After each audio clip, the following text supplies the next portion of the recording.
Right, I've run out of places to read the story, so today I'm doing it in the bath. So, day one.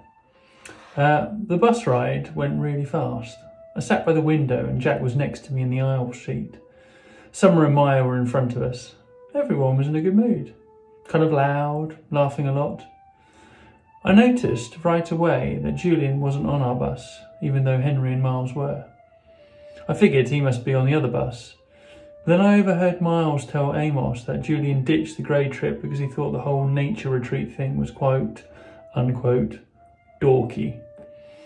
I got totally pumped because dealing with Julian for 3 days in a row and 2 nights was a major reason that I was nervous about the whole trip.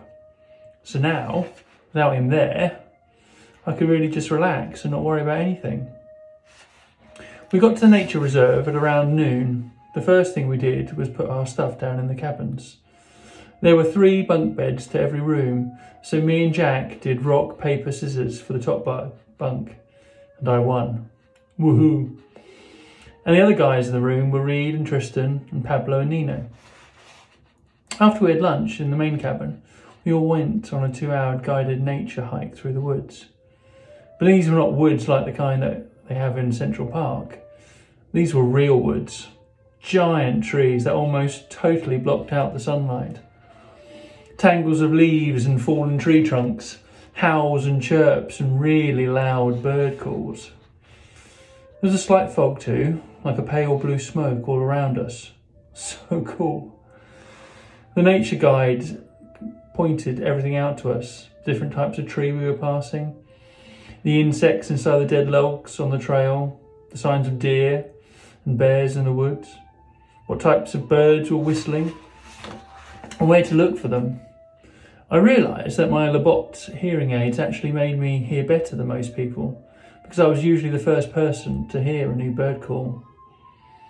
It started to rain as we headed back to camp. I pulled on my rain poncho and pulled the hood up so my hearing aids wouldn't get wet. But my jeans and shoes got soaked by the time we reached our cabins. Everyone got soaked. It was fun. We had a wet sock fight in the cabin.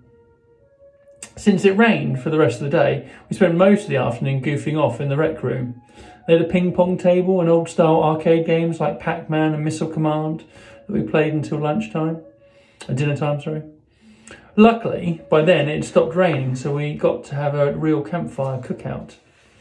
The log benches around the campfire were still a little damp, but we threw our jackets over them and hung out by the fire, toasting s'mores and eating the best roasted hot dogs I have ever tasted.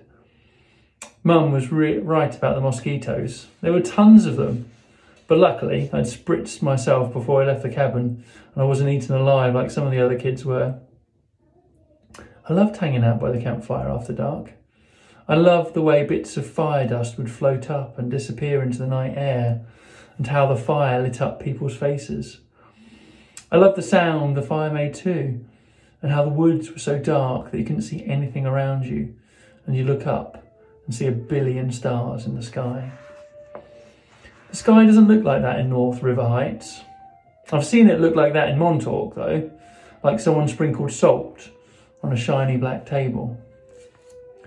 I was so tired when I got back to the cabin that I didn't need to pull out the book to read. I fell asleep almost as fast as my head hit the pillow, and maybe I dreamed about the stars. I don't know. All right, I'll leave it there.